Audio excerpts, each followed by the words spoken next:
I've got a couple of photograph albums here that I'd like to include. A few very old photographs, as a matter of fact, starting with my father here. Now that's my father, aged about 23 there, just before he got married. Now that's my mother. She'd be about 17 there. Now that's my mother, with myself on the right, and my brother Jonathan on the left. And we taken during the war, during the First World War, that was. I think I was about 1915, 1916. When I said Jonathan, of course I mean John.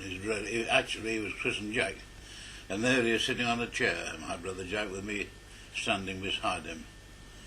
That's very early, that is about 1914. That's rather a good one of my mother. I think that was just after she was married. You've got the old man's photograph there and a little locket.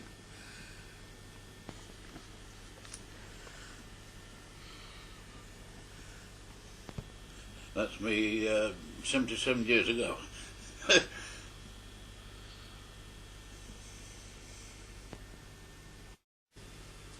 That's my brother John in RAF uniform, taken in South Africa.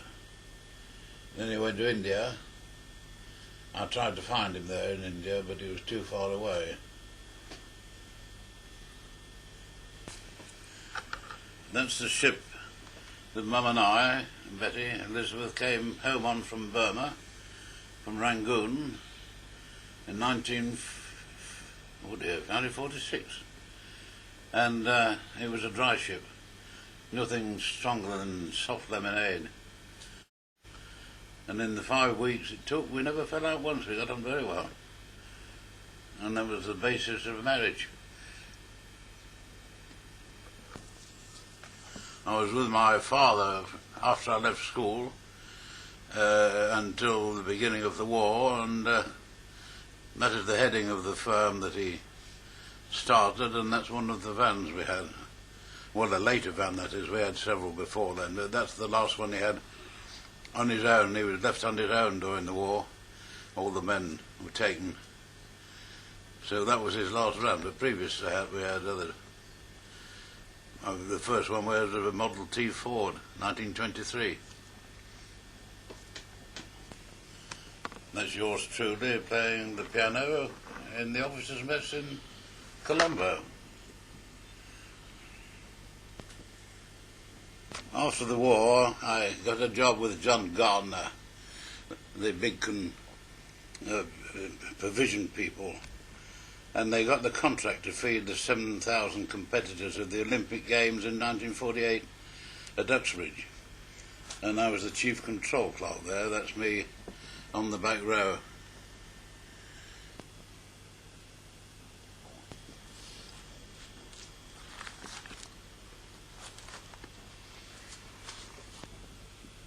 And that's me commissioned as a second lieutenant in Colombo.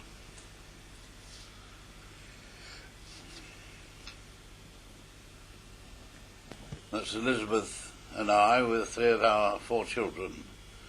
Mary's still got to come there.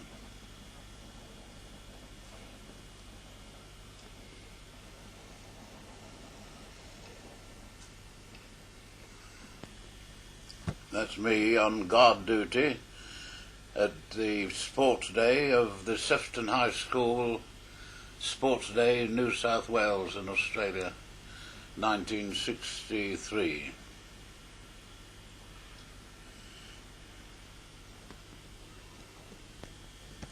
Those are our 4 children before we went to Australia. It was in Australia? No. Is it? Yep. Oh, all right, in Australia then.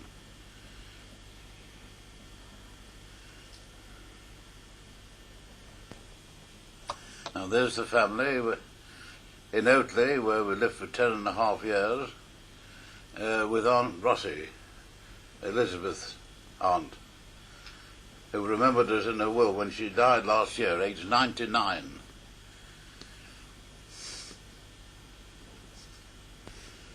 That's a picture of Jonathan's wedding in Oatley Church.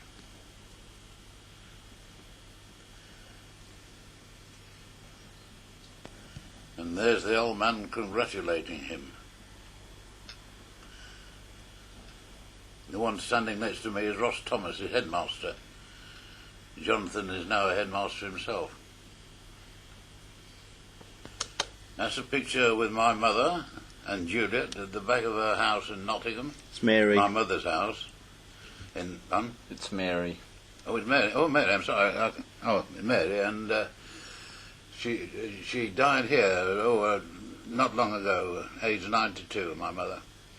She was on her own for 24 years, and then she started to fall over, and they wanted to put her in a home, so we fetched her down here, and I think she stayed with us about 2 years. She was 92 when she died.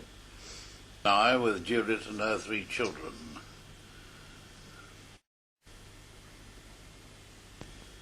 That's yours truly, parting his locks. Now, that was a design I had great hopes on. I took out a provisional patent on it in Australia. A revolutionary chassis.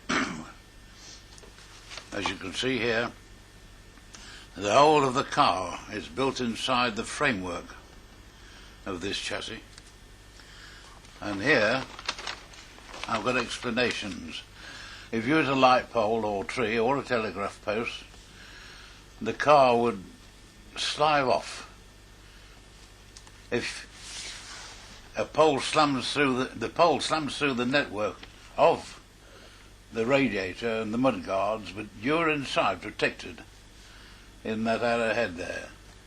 The metalwork is stripped from the car as the chassis veers the vehicle away from the pole and safeguarding the engine, steering and the braking system. And here, head to tail,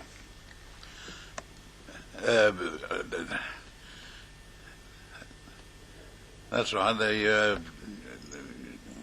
2 cars, if the 2 cars are the same, even if they're head on, they will shear away from each other and you're protected inside. Even against brick walls here. You knock the brick wall down sooner than... Anyway, I sent copies of these, photostat copies, all around the world. And I got answers back in Italian, Polish, German, and eventually I wrote to the Ministry of Transport in London, and I sent all the copies, and I sent the photostats, and they sent me a long letter back purporting that it was very, very interesting, but no firm would retool their production line as I got it produced here. And they kept all the letters that I'd sent. They never sent those back at all.